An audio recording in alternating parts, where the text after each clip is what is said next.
বছর এই বাজার থেকে সরকার 2 কোটি টাকা রাজস্ব পায়, প্রতি বছর 2 কোটি টাকা। 2 কোটি টাকা এই বাজারের জন্য কি করছে? বাজার যে এই যে ভেঙে লয়ে যেতেছে, এটা কি বাজারের মধ্যে পড়ে না? 2 কোটি টাকা সরকারে পাইতেছে। তাহলে এখান থেকে কিছু করুক, ওই গ্রামে যে মনে করেন বস্তা ফেলাইতেছে জিও ব্যাগ, কিলিকা দিঘিপাড় বাজারে এখানে ফেলাক, এখান থেকে 2 কোটি টাকা পাইতেছে সরকার। সরকারে কি করছে? খালি মুন্সিগঞ্জ আইসা বক্তৃতা দেয়, এই বাজার বন্ধ করে দিব, এটা বন্ধ করে দিব। বন্ধ করুক, বন্ধ তো করে না, এরা বক্তৃতা দেওয়া জায়গা। সরকার কিছু করুক বাজারের জন্য। এটা আমরা 8 থেকে 10 বছর ধরে শুধু এটা শুনতেছি যে মামার থেকে বাংলা বাজার পর্যন্ত এরা একটা বেরিবেদ হবে, কিন্তু এই বেরিবেদ হইতেছে না। দক্ষিণ বার ভাঙছে আগে, এরপর কালকার থেকে মানে এরপর চাপ দেখা গেছে।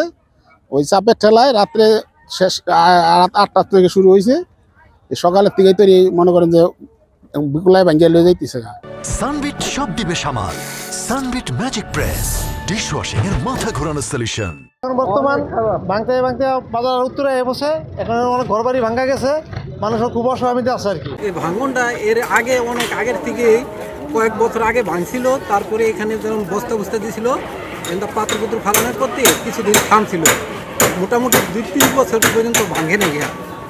এখন আবার এই যে এই নতুন করে এই বছর থেকে শুরু হয়েছে। ঢাকা শহরে যেভাবে বান দেয় বেরি বান, এভাবে যদি এটার বান দেয় তাহলে হয়তো দেখা গেছে এটা মজবুত হবে, বানটা থাকবে। 18 নম্বর প্যাকেজের এখানে এখনকার এটার অগ্রগতি 60%।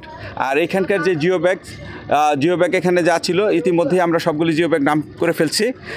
সিসি ব্লক কাস্টিং হয়েছে, জিও ব্যাগ সিসি ব্লক সবই ডাম্পিং করা হচ্ছে এবং এই কাজ চলমান আছে। নদীর পানি বৃদ্ধি পাওয়ায় কিছু ভাঙনের সৃষ্টি হয়েছে, আমরা এই ভাঙনের প্রোটেকশনের সর্বাত্মক চেষ্টা চালাচ্ছি।